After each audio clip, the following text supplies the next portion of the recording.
एक आदमी को कपड़े उतारकर बिस्तर पर बांधा गया। फिर एक नीली तरल से भरी सुई धीरे धीरे उसके शरीर में डाली गई। इसके तुरंत बाद आदमी अत्यधिक पीड़ा में था। उसका शरीर धीरे धीरे असामान्य रूप से बदलने लगा। थोड़ी देर बाद वह एक कंकाल जैसा हो गया। फिर हड्डियां भी पारदर्शी हो गई और वह एक पारदर्शी इंसान में बदल गया।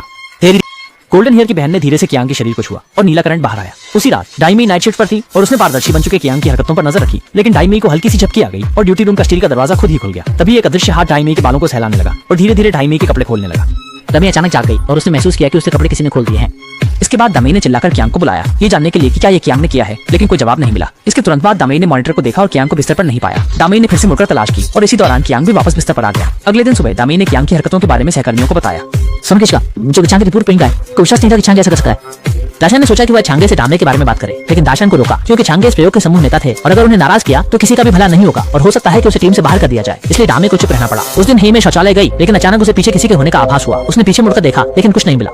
फिर काली लड़की जैसे ही बैठने लगी, अचानक उसने पानी की आवाज सुनी। उसने मुड़कर पेशाब घर देखा, लेकिन वहाँ कोई नहीं था। इसके बाद काली लड़की ने थर्मल इमेजिंग उपकरण पहना। चारों ओर देखने पर किसी को नहीं पाया। तब जाकर उसने आराम से राहत महसूस की। एक के बाद एक घटनाओं ने सभी को सतर्क कर दिया। अच्छी बात यह है कि कल ही हम मजबूत भाई को पुनः स्थापना दवा देने वाले हैं, जिससे वह सामान्य हो सकेगा। एक नारंगी रंग की औषधि को इंजेक्शन लगाकर उसे मजबूत आदमी के शरीर में डाला गया। तुरंत ही औषधि खून के साथ प्रवाहित होकर उसके पूरे शरीर में फैल गई और फिर दिमाग पर पहुंच गई। हालांकि छांगे न केवल सामान्य नहीं हुए बल्कि अत्यंत कष्ट में भी पड़ गए और उनकी स्थिति बहुत खतरनाक हो गई, जिससे जीवन को खतरा होने लगा। सबके प्रयासों से छांगे की जान तो बच गई, लेकिन उन्हें सामान्य व्यक्ति में बदलने में असफल रहे, जिससे छांगे का मानसिक संतुलन बिगड़ गया। उन्होंने कपड़े पहने, सिर पर टोपी डाली और साथी सदस्यों की रोकथाम के बावजूद बाहर भाग गए।